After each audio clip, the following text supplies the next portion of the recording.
पाकिस्तान और south Africa के दरमियान कल Newlands cricket ground Cape Town में दूसरा और आखिरी टेस्ट मैच खेला जाने वाला है। ये 2 टेस्ट मैच की सीरीज इसमें पाकिस्तान को पहले टेस्ट में शिकस्त का सामना करना पड़ा। ये नेल बाइटिंग मैच था। Pakistan did well to come back into the match. अब कल से दूसरा टेस्ट मैच शुरू होने वाला है। एक्सपर्ट ओपिनियन के लिए आज हमारे साथ मौजूद है पाकिस्तान के साबिक कप्तान और टेस्ट क्रिकेटर राशिद लतीफ़, टेस्ट क्रिकेटर सिकंदर बख्त हमारे साथ मौजूद है, टेस्ट क्रिकेटर अहमद शहजाद हमारे साथ मौजूद है और senior sports journalist Abdul Majid Bhatti हमारे साथ मौजूद हैं। राशिद लतीफ़ साहब, जो बाज़गश सुनाई दे रही है, एक तब्दीली है कल के मैच में, आमिर जमाल की जगह शायद मीर हमजा को शामिल किया जाए।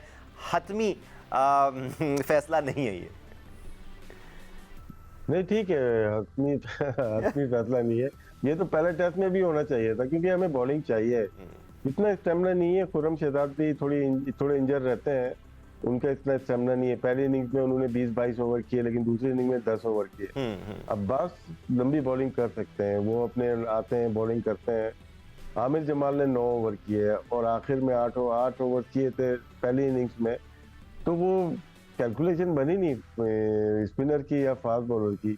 वहाँ पे हमें 4 बॉलर चाहिए होंगे। नसीम शाह भी एक इनिंग में करेंगे तो दूसरी इनिंग में बॉलिंग नहीं कर पाए। टेस्ट क्रिकेट डिफरेंट है, डिफिकल्ट होती है, तो उसके लिए जरूरी है मैच शॉर्टर हो, 3 दिन का हो या 4 दिन का हो, आपके पास बॉलर्स पूरे होने चाहिए। 3-1 यानी कि 3 फास्ट बॉलर, 1 स्पिनर या 4 फास्ट बॉलर आपके पास होने चाहिए।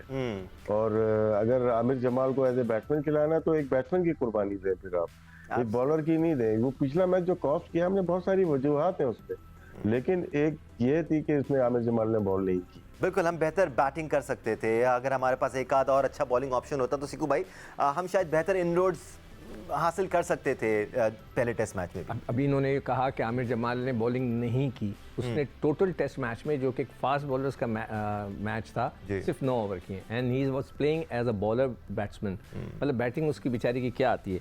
जो मीर हमजा को भी खिला दें, अगर वो कप्तान सही डिस्ट्रीब्यूशन नहीं करे बॉलिंग की, मौके के हिसाब से बॉलिंग ना करवाए, तो वो क्या करेगा प्लेयर? वो तो ज़ाया हो गया ना। अब मुझे नहीं पता, भट्टी साहब को अगर पता हो कि जी आमिर जमाल को कोई इशू है, कोई फिटनेस का प्रॉब्लम है या क्या प्रॉब्लम, ये लैक ऑफ कॉन्फिडेंस है कप्तान को उनके ऊपर, तो कॉन्फिडेंस ही नहीं है। फिर अब साइम को देखें, उसने पहली इनिंग में 2 ओवर कराए और एक खिलाड़ी को आउट भी किया। सेकंड इनिंग में उसको पूछा तक नहीं। There was no harm. यही जो मैं कप्तानी में उनके फॉल्ट देख रहा हूँ कि वो इस हिसाब से नहीं सोचे, बस वो एक पत्थर की लकीर की तरह चल रहे हैं। और मैं देख रहा हूँ कि उनके चेहरे पे एक वो होता है कि बस वो परेशान से खड़े हुए।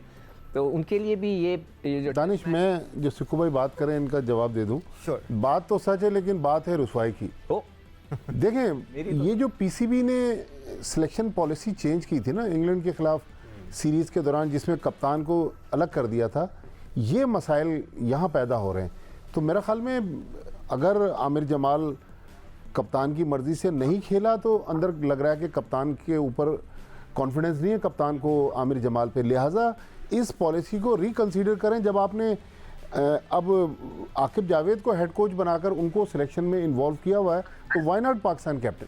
अहमद, हम ये आर्ग्यू भी कर सकते हैं कि वो स्टेज जबकि नवी विकेट की पार्टनरशिप लगी हुई थी साउथ अफ्रीका की, हमें 2 विकेट चाहिए थी, उस वक्त नसीम शाह की जगह शायद खुर्रम शहजाद को स्पेल कराया जा सकता था, विकेट लेने की कोशिश कर सकते थे, या आपके पास मीर हमजा का ऑप्शन होता, एक और एडेड ऑप्शन होता तो आप कर सकते थे, क्योंकि उस वक्त आमिर जमाल को लाया गया था और वहीं मैच खत्म हो गया था। जी देखिए, बात यह है कि कहीं ना कहीं नसीम शाह को भी हाथ खड़ा करना है। एज अ सीनियर बॉलर बहुत इन्वेस्टमेंट है उन पे, और बहुत ज्यादा देर से वो खेले ही चले जा रहे हैं बगैर किसी परफॉर्मेंस से।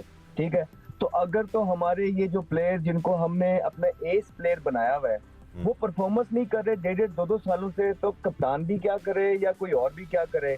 बात इतनी है कि अगर इन्होंने भी परफॉर्मेंस नहीं करनी है, इसलिए मैं बोलता हूँ कि फिर आप किसी डोमेस्टिक के फास्ट बॉलर को ट्राई कर लो, क्योंकि हारना ही है ना, तो आप किसी उस बेचारे बच्चे को ट्राई कर लो जो अपनी मेहनत कर रहा है। वो शायद आके आपको जितवा दे, जिस तरह नुमान ने जितवाया, जिस तरह साजिद ने जितवाया, कामरान गुलाम ने जितवाया, बरार ने जितवाया, अभी मुकीम आया, तो ये लोग कर रहे हैं। फिर मीर हमजा की आपने बात की, देखिए मीर हमजा डिजर्व करते हैं।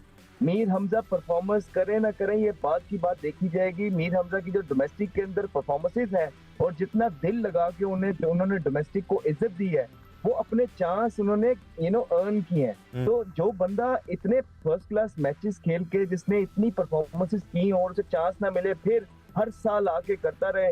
लेकिन दानिश वो डिजर्व करता है। मेरे ख्याल से पहले टेस्ट के अंदर भी आपको आमिर जमाल को अनफिट खिला के आपने बहुत बड़ी गलती की है। मीर हमजा का हक खाया है। अब खुदारा ऐसे ना करें। मीर हमजा को आप फ्लैट पिचों पे खिला देते हैं जहाँ पे कुछ नहीं होता। साउथ अफ्रीका उसकी कंडीशन है, इंशाल्लाह वो परफॉर्मेंस करेगा। ये 2-3 इंपॉर्टेंट बातें आगे। राशिद लतीफ़ साहब, बस 1 मिनट रह गया, जल्दी से आपकी राय जानना चाहूंगा। सिकू भाई ने कहा कि ये पेसर्स का टेस्ट मैच है।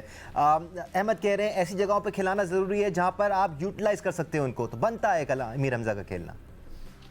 बिल्कुल, मैंने बड़ी अच्छी बात की कि डोमेस्टिक कोई था, तो ये कुछ प्लेयर्स हैं जो हमें ज़ाती तौर पे बहुत पसंद थे। मीर हमजा हो गए, सदफ हुसैन हो गए, ये वो बॉलर्स थे जिन्होंने as a left arm fast bowler 4 day की आला लेंथ होती है उसको इस्तेमाल किया। और बड़े एक ज़माने में मीर हमजा का 17-18 का उसका एवरेज था। वो तो बाद में एज होती रही, वो खेलते रहे। देखिए जितनी क्रिकेट फर्स्ट क्लास इन्होंने खेली है तो इनको इनाम नहीं दिया गया। शायद ये 5 साल पहले जब साउथ अफ्रीका टीम गई थी या 4 साल पहले गई थी, उसमें खेला, ये दुबई में और कराची में खिला के बिठा दिया गया है। तो बहुत सारे बॉलर के साथ ऐसे ही हुआ है। तो जो डिजर्व करते थे शायद मीर हमजा को अभी तक वो मिला नहीं। बहुत सारे पाकिस्तान की तारीख में ऐसे बॉलर्स आए जो बहुत अच्छे ऑप्शंस पाकिस्तान के लिए बन सकते थे और बेहतर तरीके से पाकिस्तान को सर्व कर सकते थे, लेकिन उनको कहाँ मौका दिया गया, कितना मौका दिया गया, उनको यूटिलाइज किस तरह किया गया, ये सारे बहुत बड़े बड़े सवाल हैं। हैविंग